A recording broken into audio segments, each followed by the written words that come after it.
Well, I thought I'd just do a quick video on a computer that I've just thrown together, quite literally.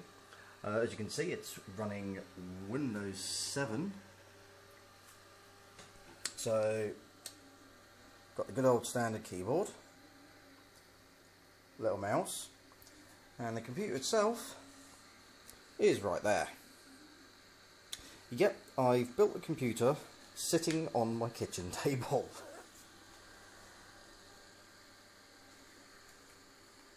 So there's the motherboard and the CPU cooler.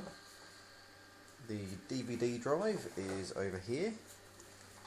So there's the DVD drive with the power supply underneath.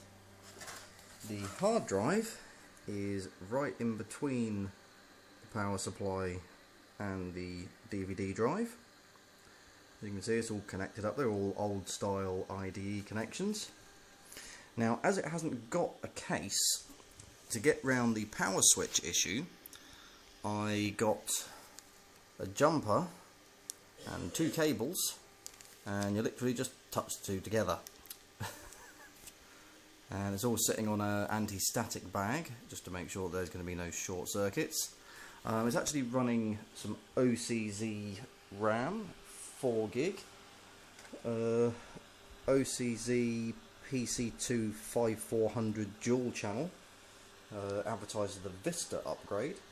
It's running a AMD Athlone dual core with this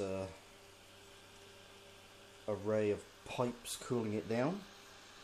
It actually has a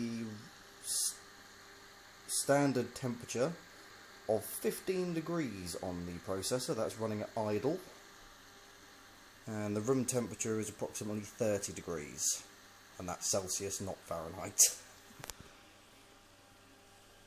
So there is my fairly unique, I think I'll call this the Frankenstein build.